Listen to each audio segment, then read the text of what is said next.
ये भूख ही है साहब जो किसी से बस स्टॉप पर नारियल बिकवाती है। ये भूख ही है साहब जो सड़क किनारे किसी से दूसरों के जूते साफ करवाती है। ये भूख ही तो है साहब जो किसी को घर से रोज 50 किलोमीटर दौड़वाती है। ये भूख ही तो है साहब जो किसी को घर से हजारों किलोमीटर दूर रहने पर विवश करती है। पेट की भूख, खाने की भूख, पैसे की भूख, सफलता की भूख, कुछ बड़ा करने की भूख, हम सब किसी ना किसी चीज के भूखे हैं। हम सबको अपनी इस भूख को शांत करने के लिए कुछ ना कुछ खाने को चाहिए। इंसान हमेशा भूखे रहते हैं। जिंदगी की पहली सांस से लेकर आखिरी सांस तक कोई तो भूख होती ही है। और अगर भूख हम में वैसे भी है तो क्यों ना सफलता की भूख पाली जाए, क्यों ना कुछ बड़ा करने की भूख पाली जाए, क्यों ना अपनी इस जिंदगी में कुछ ऐसी भूख बना ले जो हमारे अंदर इतना जुनून पैदा कर दे कि हम किसी के रोके ना रुके। जब जब मानवता के इतिहास में किसी को कोई बहुत बड़ी भूख लगी है तब तब इतिहास के पन्नों ने उस मानव के लिए जगह छोड़ी है। ये दूसरी दुनिया में जाने की भूख ही थी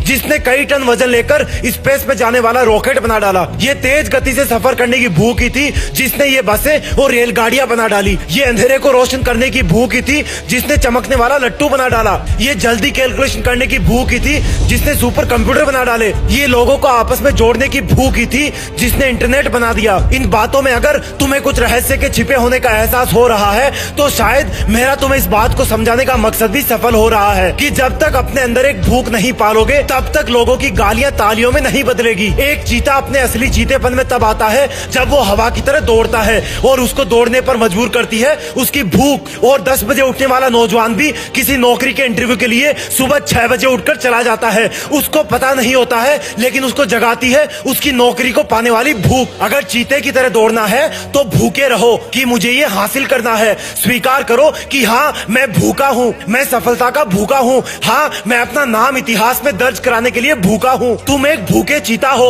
अपनी मंजिल की ओर लपक पड़ो। और अगर भूखे नहीं हो तो अपनी भूख को पहचानो। तुम्हारे लिए क्या जरूरी है, तुम्हारे लिए सक्सेस का मीनिंग क्या है, तब पता लगेगा कि तुम तो सच में भूखे थे, बस झूठ मूठ का सेटिस्फेक्शन का पानी पी के काम चला रहे थे। इसलिए उठो और कमर कस के तैयार हो जाओ। जय हिंद, वंदे मातरम।